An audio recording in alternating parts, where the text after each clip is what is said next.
मुद मंगलमय संत समाज धर्म प्रेमी सज्जनों, श्रद्धा मूर्ति देवियों,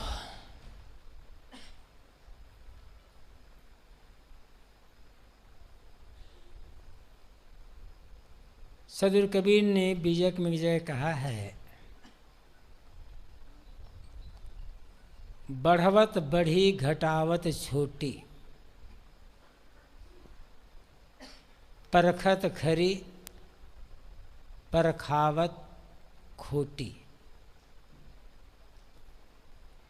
बढ़ाने से बढ़ती जाती है और घटाने से घटती चली जाती है। आखिर वो है क्या? कितनी ऐसी बातें होती है जो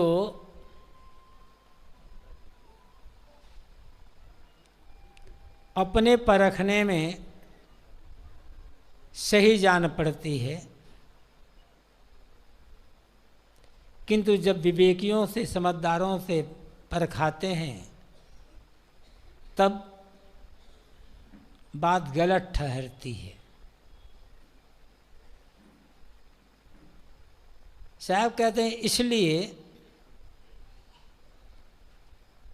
हर बात में अपनी बुद्धि का अहंकार न करके विनम्रता पूर्वक विवेकियों से समझदारों से राय लेते रहने की आवश्यकता है।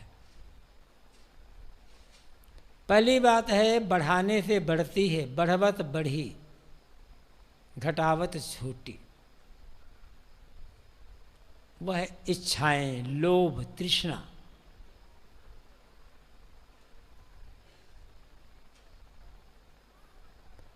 आदमी के मन में अनेक प्रकार की इच्छाएं होती हैं और आदमी समझता है कि उन इच्छाओं को हम पूरा कर लें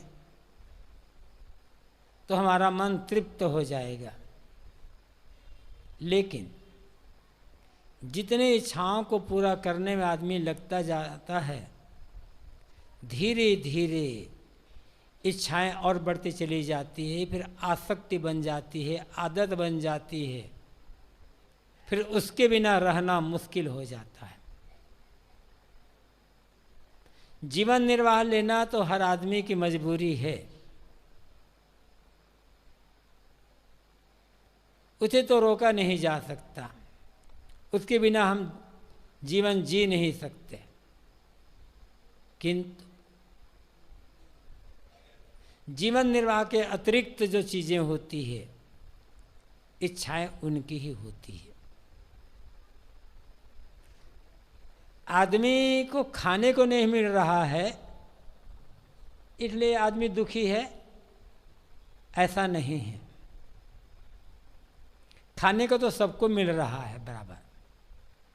अब कौन क्या खाता है वो बात अलग है।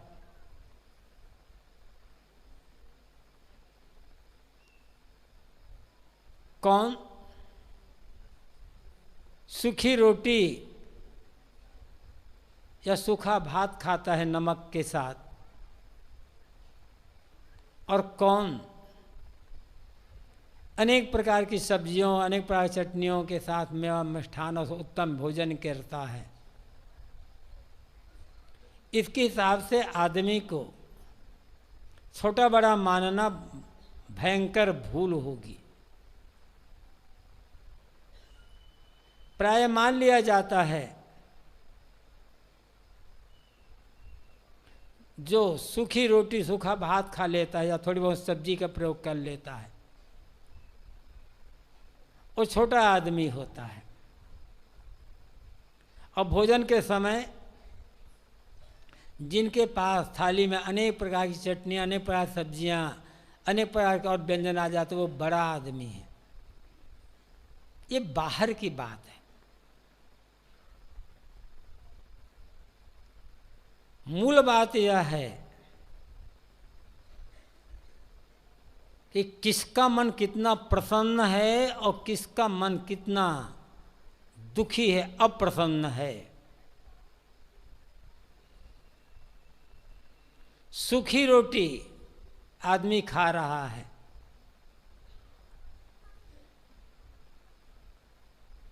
किंतु मन प्रसन्न है, शांत है, तृप्त है, संतुष्ट है, तो जीवन उसी का सफल है। अनेक प्रकार के व्यंजन खा रहा है और वो भी खाते समय भी मन अशांत, तृष्णा में डूबा हुआ है, तनाव से भरा हुआ है, खीस शिकायत से भरा हुआ है मन, तो व्यंजन काम नहीं आएगा बाहर का। आदमी तो जात नजात तरीके से पैसे बटोर लेता है। आज के ज़माने में जिसके पास ज़्यादा पैसा है, जिसका भवन बहुत बड़ा है, जिसके रोज लाखों की आमदनी है, बड़ा पद है, माना जाता है कि वह आदमी बड़ा आदमी है, उसका जीवन सफल है। भौतिकी दृष्टि से ये ठीक है, लेकिन उस समय ऐसा आएगा कि रुपये पैसे मठ मकान कोई काम नहीं आ जाता है।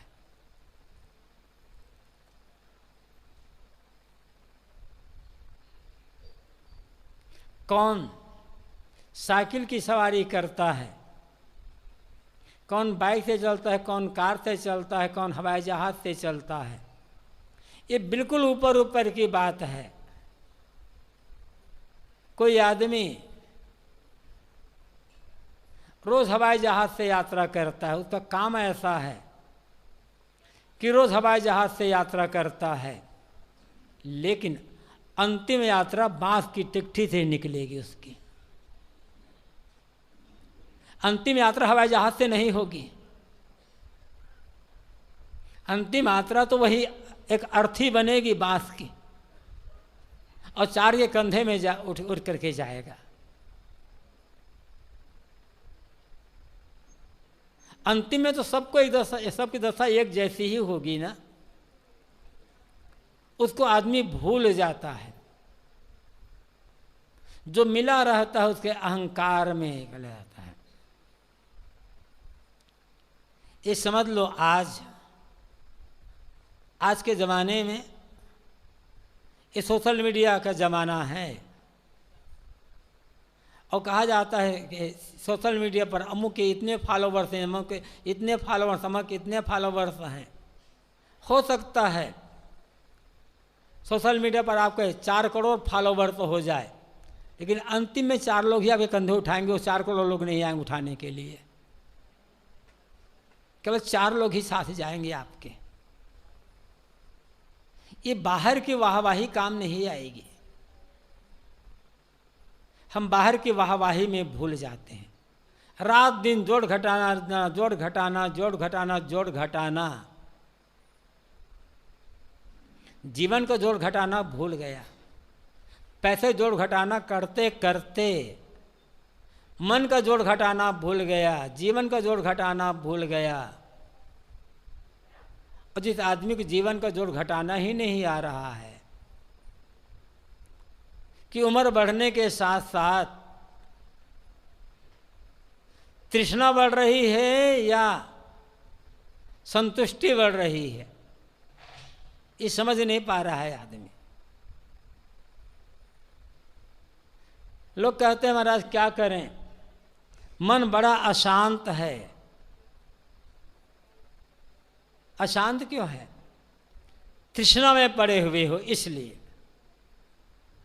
थोड़ा सा एक दिन मुनाफा कम हुआ, चिंता होगी। थोड़ा सा मुनाफा एक दिन ज़्यादा हो गया, बस खुद ही उछलने लग गए। इतना है आदमी का मन, बिल्कुल बालक जैसा। अब प्रौढ़ अवस्था आ गई, जर्जर बुढ़ापा की ओर चल रहे हैं, किंतु तृष्णा शांत होने का नाम नहीं ले रही है। हाय हाय हाय हाय हाय हाय। पहले कुछ भजन भक्ति ध्यान चिंतन सत्संग कर लिया करते थे, लेकिन अब तृष्णा में पढ़कर वो भजन भक्ति ध्यान चिंतन सत्संग भी छूटते चले जा रहे हैं, क्योंकि रुपये पैसे का जोड़ घटाना बढ़ता चला जा रहा है। महत्व किसको दे रहे हैं? रुपये पैसे की आवश्यकता है जीवन जीने के लिए, परिवार पोषण के लिए या अन्य और भौतिक विकास करने के लिए, किंतु ये रुपये पैसे, ये मठ मकान, ये लक्ष्य नहीं है। यहाँ हमारा ये इतना बड़ा आश्रम फैला हुआ है, तो ये उद्देश्य नहीं है। इस आश्रम में रहकर हम क्या कर रहे हैं? सेवा साधना ध्यान चिंतन करके यदि हमारा मन शांति की ओर दिशा में आगे बढ़ रहा है, हमारी शांति बढ़ रही है, प्रसन्नता बढ़ रही है, संतोष बढ़ रहा है, मन अंतर्मुख होता चला जा रहा है, तो हम सही दिशा में चल रहे हैं। जीवन हमारा लाभ की ओर है, घाटा बंद हो रहा है। हर आदमी हर समय घाटा मुनाफा में पड़ा रहता है, लेकिन असली घाटा क्या है और असली मुनाफा क्या है, इस पर ध्यान बहुत कम लोग देते हैं।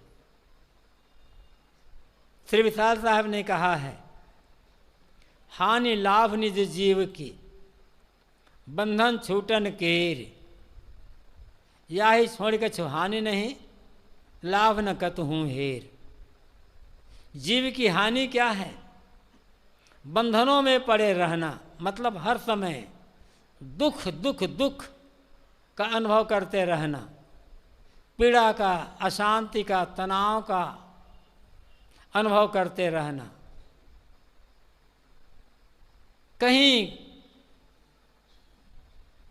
शांति दिखाई ना पड़े, खीज से भरा है मन, शिकायत से भरा है मन, हर समय उलझा हुआ है मन, तो यही हानि है। कितना पैसा बढ़ रहा है वो काम नहीं आएगा। दिन भर खूब काम किए, खूब पैसा गिन लिए, शाम को जब काम बंद हुआ, दुकान बंद हुई, ऑफिस बंद हुआ, घर आए,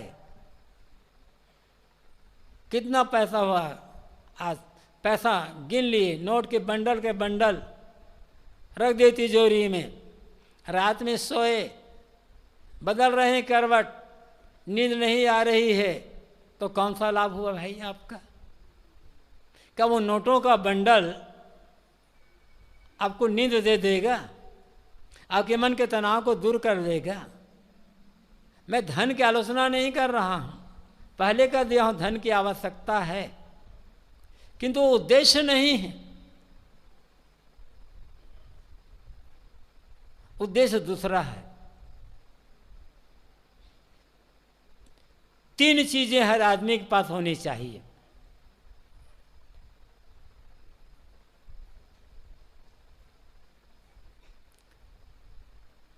खाया हुआ भोजन आराम से पच जाए। खाए हुए भोजन पचाने के लिए दवा या चूर्ण या कुछ खाना ना पड़े। अब कभी कोई रोग आ गया शरीर में कुछ दिनों के लिए तो बात अलग है, लेकिन खाए हुए भोजन के लिए पचाने के लिए रोज चूर्ण खा रहे हैं, हाजमोला की गोली खा रहे हैं और पता नहीं क्या खा रहे हैं, तो खाया हुआ भोजन आराम से पच जाए, रात में अच्छी गहरी नींद आ जाए और मन हर समय प्रसन्न बना हुआ है, तो समझ लेना जीवन में उन्नति हो रही है, जीवन का लाभ मिल रहा है। बाहर आपके पास कितना क्या है ये मूल्यवान नहीं होगा फिर, और खाया हुआ भोजन पच नहीं रहा है, तमाम दवाई पर दवाई, दवाई पर दवाई खा रहे हैं, रात में नींद नहीं आ रही है, करवट बदल रहे हैं, और मन हमेशा खींच शिकायत से भरा है, असंतुष्ट है, तनावग्रस्त है, तो समझ लेना जीवन का व्यापार केवल घाटे में चल रहा है, केवल घाटे में चल रहा है। तो साहब कहते हैं जीव की हानि है बंधनों में पड़ रहना, मतलब हर समय दुख, पीड़ा, अभाव, असंतोष का अनुभव होते रहना। लाभ क्या है? बंधनों से छूट जाना, विवशता का अनुभव ना हो, किसी बात को लेकर के हमारा मन विवश ना हो, दुखी ना हो, अशांत ना हो, पीड़ित ना हो, और हल्का फुल्का है मन, हर हाल में, हर स्थिति में प्रसन्न,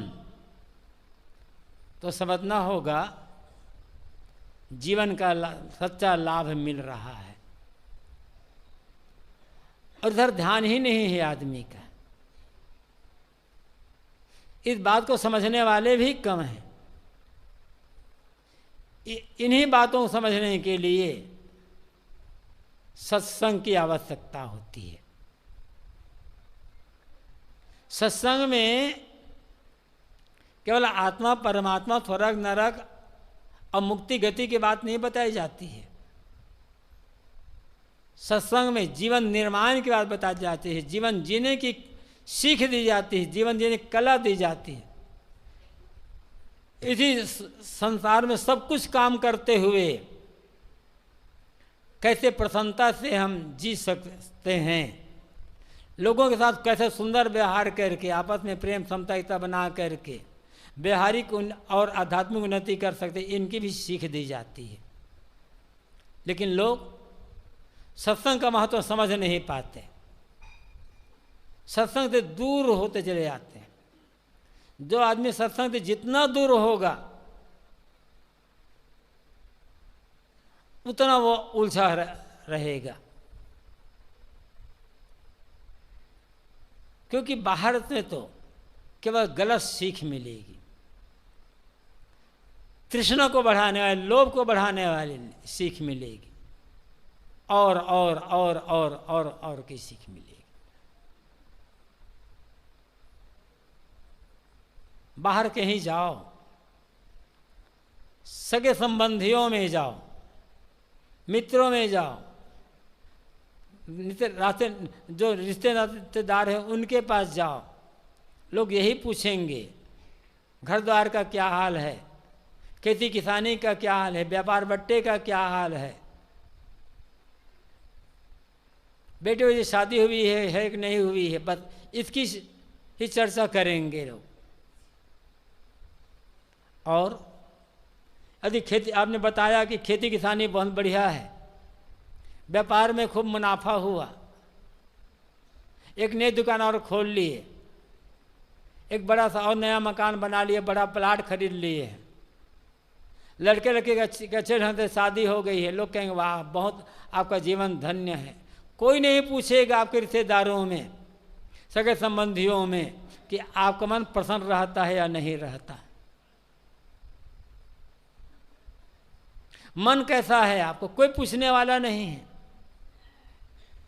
और बता भी दो कि हमेशा मन में चिंता रहती है, तनाव से भरा रहता है, तो रास्ता नहीं बता पाएंगे, आपके पीठ पीछे आपका मजाक उड़ाएंगे। इस संत महात्मा पूछते हैं कि तुम्हारा मन कैसा है, शांत रहता है या नहीं रहता है। किसी बात को लेकर मन परेशान तो नहीं है, और परेशान है तो परेशानी से बचने का रास्ता बताएंगे, मजाक नहीं करेंगे, हंसी नहीं उड़ाएंगे, आपकी बात दूसरों से के साथ चुगली नहीं करेंगे। देखो इतने बड़ा आदमी, उसका मन अशांत है, क्योंकि जानते हैं हर आदमी से इसी से गुजर रहा है, इसलिए सत्संग की आवश्यकता होती है। बाहर तो लोग, मैंने कहा कि लोभ, तृष्णा, इच्छा अधिक से अधिक और बढ़े और आदमी का मन बिखरता चला जाए, इसकी सीख मिलती है। मूल बात मैंने उठाई थी, सदगुरु कबीर कहते हैं बढ़वत बढ़ी इच्छाएं, आदत बढ़ाते जाते बढ़ते चली जाती है। बीड़ी पी पी करके, तंबाकू खा खा करके, शराब पी पी करके या अन्न की करके किसी का आदत कम नहीं हुई है, और आदत बढ़ती गई है, तृष्णा और बढ़ती गई। एक इच्छा को पूरा किए, दूसरी इच्छा आ गई, वो पूरी भी, तीसरी, चौथी, पांचवी इच्छा आ गई। कौन सीखता हुआ है? अब घटाते जाओ, घटाते जाओ, कम करते चले जाओ, घटाते घटाते आदत, बड़ी से बड़ी आदत, बड़ी से बड़ी आसक्त एक दिन पूरी की पूरी घट जाती है। बस संकल्प चाहिए, दृढ़ निश्चयता चाहिए। कैसी भी गलत आदत हो, कैसी भी प्रबल आसक्ति हो, आदमी में पूरा बल है अपनी आदत और आसक्ति को जीतने के लिए। कहा जाता है एक राजा को अफीम खाने की आदत पड़ गई, और खाते खाते काफ़ी बड़ा अफीम खाने लगा खूब। धीरे धीरे शरीर गलता गया। उसकी रानी समझाती रही, लेकिन जब आदत पड़ जाती है तो आदमी सुनता किसी का कहा। रानी समझाती रही। राजा ने कहा मैं क्या करूं, इसके बिना मैं रह नहीं सकता। तो उसे रानी ने कहा ठीक है यदि आप मेरी बात माने तो आप धीरे धीरे इसको छोड़ सकते हैं। राजा ने कहा ठीक है, लेकिन मैं अफीम खाना कम नहीं कर सकता। राजा ने कहा कोई बात नहीं, अफीम मैं दूंगी आपको। राजा ने कहा बात मान ली। तो राजा जितना बड़ा अफीम खाता था गोला, रानी ने उसकी एक खड़िया चाक, उतने ही वजन एक खड़िया चाक लिया और उतने वजन तौल करके पहले दिन राजा को अफीम दिया। दूसरे दिन रानी उसमें दीवार में खड़िया से एक थोड़ी सी लकीर खींच दी, तो थोड़ी सी खड़िया कम हो गई, वजन कम हुआ। फिर उसके बराबर दिया, ऐसा करती गई, खड़िया घिसती गई, अफीम घटता गया, और कुछ दिनों में राजा का अफीम खाना छूट गया। एक कहानी है। बात यह है साकुत घटावत छोटी, आदमी निश्चय कर ले कि मुझे अपनी आदत को छोड़ना है, चाहे जो हो जाए, तो आदमी छोड़ सकता है।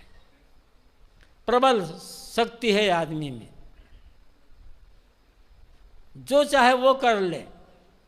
तृष्णा के पीछे दौड़ दौड़ करके, संसार के भोगों को भोग करके, दुर्व्यसनों का सेवन कर करके किसी को जीवन में शांति नहीं मिली, तृप्ति नहीं मिली है। जिसे भी तृप्ति मिली है, जिसे भी संतुष्टि मिली है और जीवन का लाभ जितने भी समझा है, इच्छाओं, आदत, भोगों की तृष्णा, इनको छोड़ करके ही मिली है। इसलिए किसी भी आदमी में कैसी भी गलत आदत हो जाए, समझ में बात आ जाए, निश्चय कर ले, तो पूरा का पूरा वो विजय प्राप्त कर सकता है अपनी आदत पर और पूर्ण स्वतंत्र होकर के जीवन जी सकता है और फिर वो व्यक्ति महान हो सकता है और इसी जीवन में वह साधना करके कल्याण भी प्राप्त कर सकता है। इसलिए घबराने की आदत नहीं है कि हम तो कमज़ोर हैं, हम तो गृहस्थ हैं, हमें तो ये आदत है, हमें तो वो आदत है। गृहस्थ हैं तो क्या पापी थोड़े गृहस्थ? गृहस्थी में रह करके आदमी निश्चय कर सकता है, धीरे धीरे ऊपर उठा जा सकता है वहाँ भी, और अनेक लोग ऐसे उठे हुए हैं। दूसरी बात साहब कहते हैं, परखत खरी परखावत खोटी। कितनी ऐसी बातें होती है जो अपने समझने में सही जान पड़ती है और लगता है कि ये काम करना उचित ही है, ऐसा ही करना चाहिए, यही सही निर्णय है। लेकिन जब विवेकियों से, समझदारों से, अनुभवी लोगों से, जो जिन्होंने जीवन को बहुत कुछ देख सीख समझ लिया है, उनसे जब राय लेते हैं, परखाते हैं, तो हमारी जो विचार हमारी जो राय होती है, हमारी जो समझ होती है, लगता है ये तो बिल्कुल गलत। इसलिए यदि मन में कोई विचार आया तो ये नहीं समझ लेना चाहिए कि यही बात ही सच है, इसके अलावा दूसरा सच हो नहीं सकता है। हमेशा परखते रहने की और परखाते रहने की आवश्यकता है। इसके लिए विनम्रता की आवश्यकता है।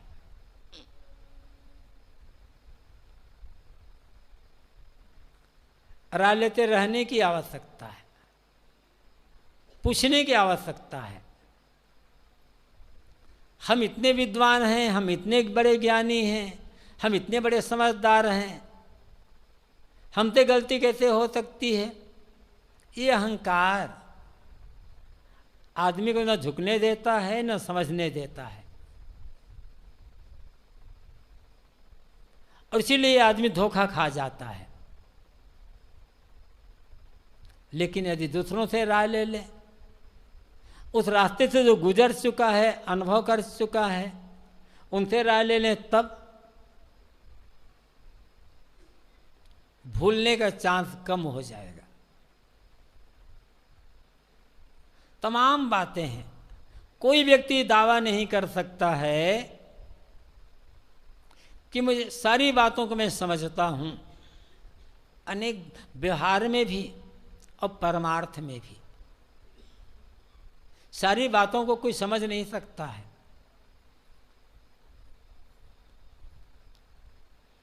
अनेक प्रकार की समस्याएं आती है।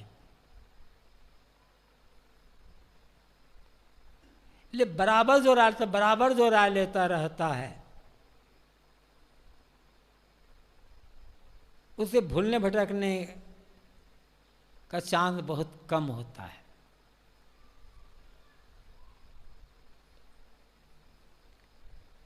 परखना, साहब ने कहा कि कब तक पढ़ा? जीवन भर परखते रहना, जीवन भर परखाते रहना होगा। जीवन भर राय लेने की आवश्यकता है, साधना के मार्ग में भी, व्यवहार के मार्ग में भी। हमारा ही मन कभी कभी हमें ऐसा उलझा देता है कि वहाँ से निकलना कठिन हो जाता है। तो परखत खरी परखावत खोटी। क्या कहते हैं? अपने परखने में बात खरी समझ में आती है, लेकिन दूसरों में परखाने पे खोटी समझ में आती है। सीधी बात यह है, जो हमसे ज़्यादा अनुभवी हैं उनकी संगत करते रहने की आवश्यकता होगी, उनसे राह लेते रहने की आवश्यकता होगी, क्योंकि अभी तो हम शुरुआत कर रहे हैं ना, और वो बहुत आगे बढ़ चुके हैं। तो कैसी कैसी कठिनाइयाँ आएंगी, कौन कौन सी विघ्न बाधाएं आएंगी, कैसे समाधान करना है, वे बताएंगे। जो जिंदगी भर सीखने को तैयार रहता है, जिंदगी भर कहीं से भी अच्छी बात मिल जाए उसको स्वीकार करने को जो तैयार रहता है, वो भूलता नहीं है, वो भटकता नहीं है। इसलिए जिंदगी भर विनम्र रह करके सीखते रहना है, सीखते रहना, सीखते रहना है। और सीखते ही सीखते आदमी